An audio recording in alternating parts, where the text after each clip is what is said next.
2025 has been a great year for me, but I can't lie to you, like, it has been challenging in its own right.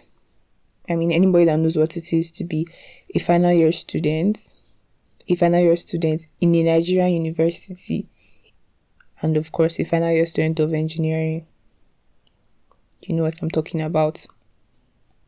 I know by now some people that have listened up to this episode will be wondering, like, why is she always going on and on about being an engineering student? Bro, because it's a big deal. I went through it and I survived. I know what I'm talking about. It's a big deal. Forget all the memes, forget all the jokes. Engineering is a big deal. I noticed this habit of mine earlier this year. Now, I can't say if I just started it, like if I just got into this habit, or it's something I've always done but just haven't paid attention to. I noticed that some days, maybe I'll be having an extra stressful day and I'll be going about with my activities and I'll realize I'm having a headache. Now, of course, there's the headache of like stress, headache of not feeling too good, headache of like sun, thinking too much. But then I also noticed there's this slight dull ache in like my head, my temples, the sides of my head, that is. And like I used to wonder what was causing it. Over time, I just used to like feel it subtly. I never quite could pinpoint what it was. All of a sudden, it hit me one day that when I'm stressed, like granted, I'm already stressed, I'm already a bit worked up, but I used to literally clench my jaws, like clench my teeth so tight, so hard that my head would actually start to ache. And I didn't even realize it was unconscious. Like I would be walking around, going about my day with my teeth clenched. And that was like a physical manifestation of how tightly clenched I was in my head. Does that make sense? Basically, I'm not saying all my headaches are caused by this. I'm not saying everybody's headaches are caused by this. But if you observe yourself, because I can't be the only one that does this. I mean, I'm not mad. But if you observe yourself, I feel like you will notice that when you get so extra stressed sometimes, you actually have some kind of tick to show it physically. Now, maybe some people, I don't know, pinch themselves. I can't think of any other, but okay, and my fists too, yes. I used to clench my fists and my teeth. Like, I would clench my fists so hard, I could just be standing on the road waiting for somebody, or waiting for NAPEP, or waiting for a class, maybe sitting down waiting for a lecturer to come to class. And I'll just realize that my fists are clenched to the point that my nails will actually leave marks on my palm. And it's not intentional, like I'm not acting out, I'm not suppressing anger. I'm just stressed or tense, and that is my body's way of reacting to it. That was my body's way of expressing it.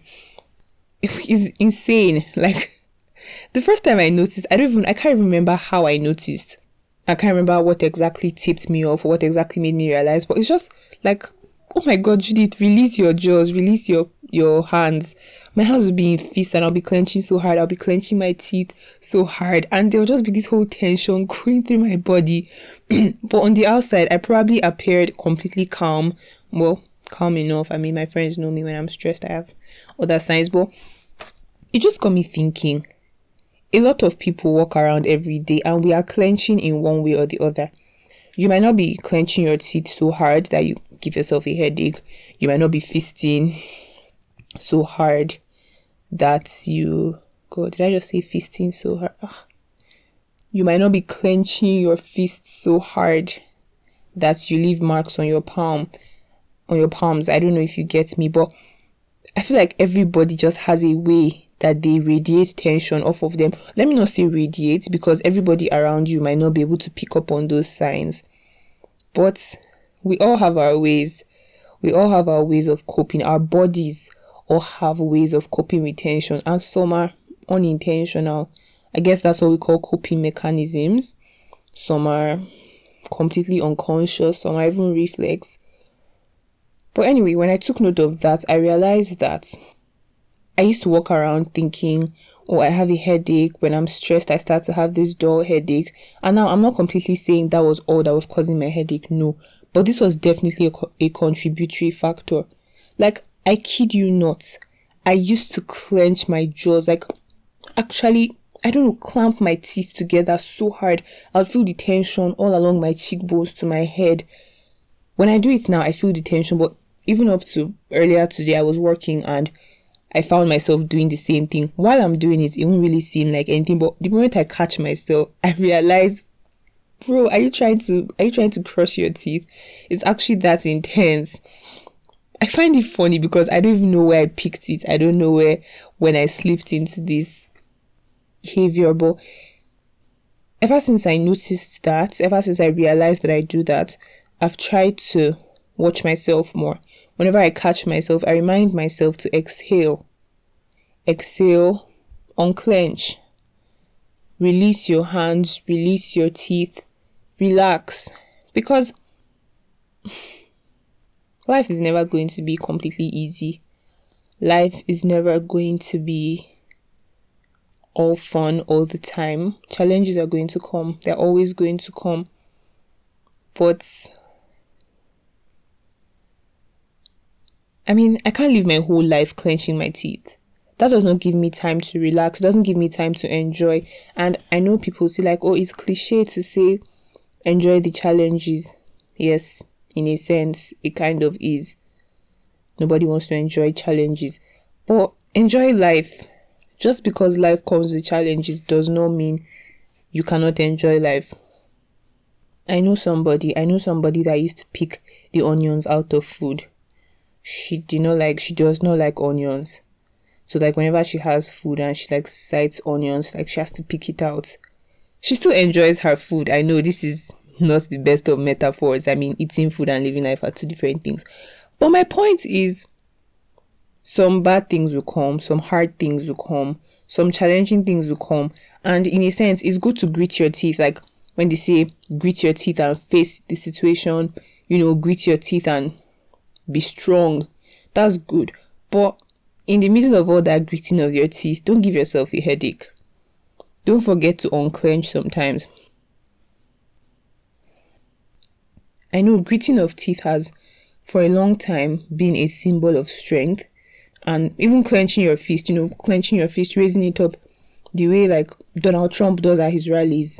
Just, I don't mean this in any political way, but just fist up signifies strength, signifies power. We're doing this, we're brave face. But on the other hand, just because you're pumping your fist in the air doesn't mean you have to hurt your palm. Doesn't mean you have to squeeze so hard every time. Once in a while, you must ungrit your teeth. You must unclench your fist. You must relax.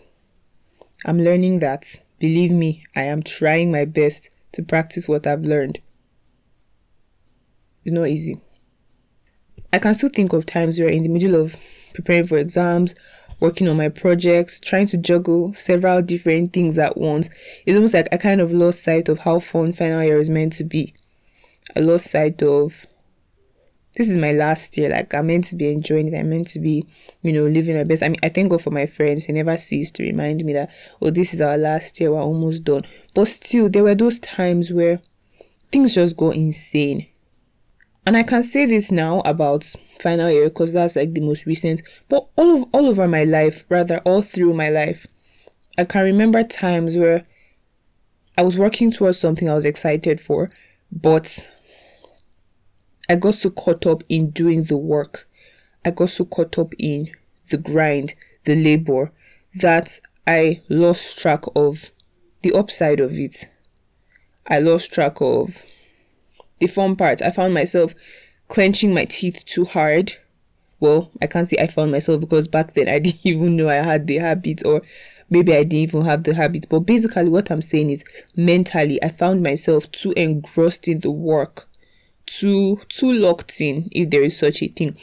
Locking in is great. I respect the locking. I respect people that lock in. It's a wonderful thing. But there's something like being too locked in. Forget what Andrew Tate says.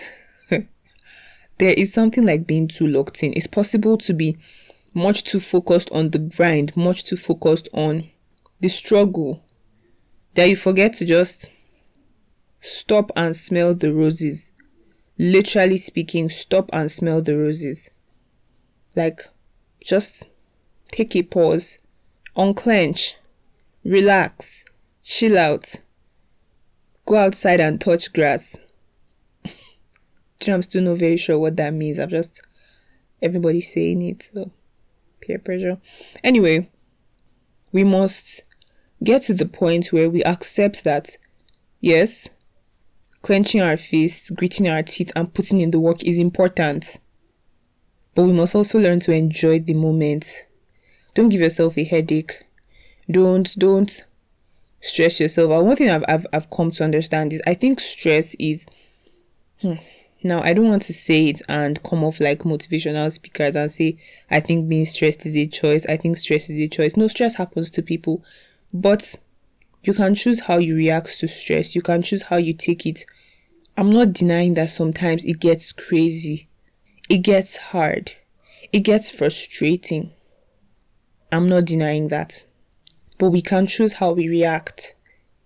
We can choose not to go through life head bent down, eyes on the grind, back hunched, head aching because our jaws are clenched and we don't even realize it. We can choose not to go through life marking our palms because we're fisting so hard. I've said fisting again. Because we're clenching our fists. I don't know, is fisting a verb? I have to check.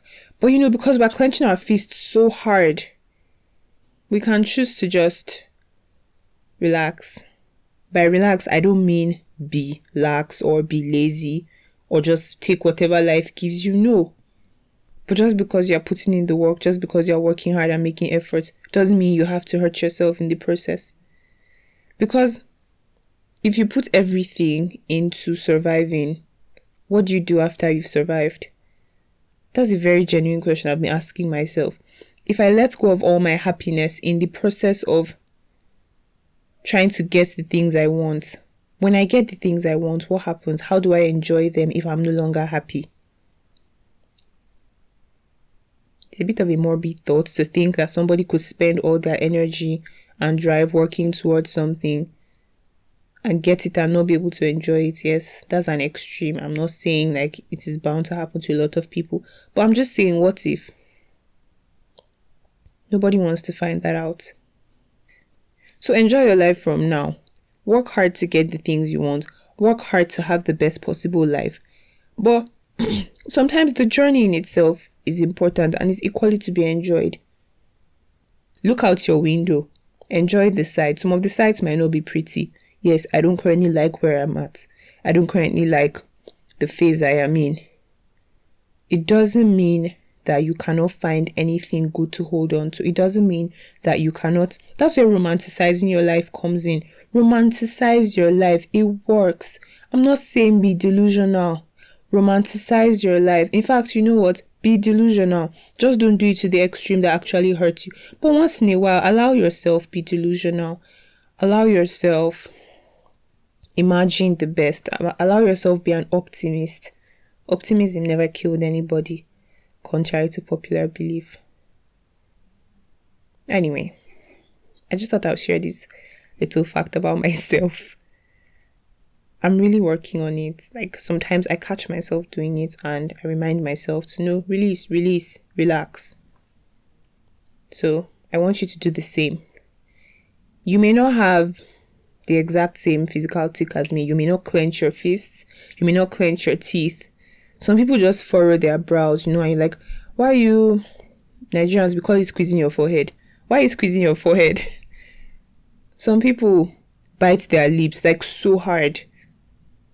Whatever it is, some people wring their hands together. Watch out for your own ticks. What is that thing you do? What is that way that your body, I think it's the body's way of telling you, we're getting too stressed, let's take a step back. Know thyself. For real, find your tick and don't just acknowledge it and say, oh yeah, I do this when I'm stressed. No, let your body teach you something. Pay attention to yourself. So that when you notice that you are doing this thing, when you notice that you are biting your tongue, when you notice that you are pinching yourself, when you notice that you are pacing or clenching your teeth or furrowing your brow, and you notice you're biting your lip, you can pull yourself back from the edge. Remind yourself to unclench. Remind yourself to exhale. I've come to the end of today's episode. I hope other people can relate. I believe everybody can relate because I believe life is getting to every single one of us in one way or the other. When I was thinking of like clenching my fist, I remembered a quote I came across, so I went to search it up. Apparently, it's by Andrea Gibson.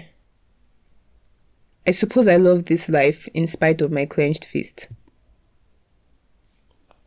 Now, it's a longer quote. There's a whole other quote around that, but like, I can't read the whole context, but that line stands out to me. I suppose I love this life in spite of my clenched fist.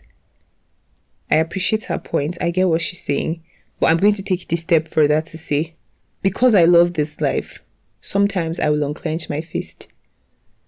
I'm not going to spend another how many minutes explaining that. I'm sure you understand. Thank you for listening up to this point. If you enjoyed this episode, feel free to leave a like or a comment. No, don't feel free. Please leave a like or a comment on any of our social media pages at A Little with Jude on Instagram and X, or send me an email at alittlewithjudepodcast@gmail.com. I've gotten like a teensy bit of feedback over the past episodes, and it always makes me feel so good when I see like DMs or comments or emails. So thank you to those who have reached out. Also, please share this with anybody who needs to be reminded to relax. As always, I hope you have a great day. Hope you have a great week. Happy Tuesday again. Guys, let's make that our thing. It's practically our thing now. Anyway, this is Jude signing off. Bye.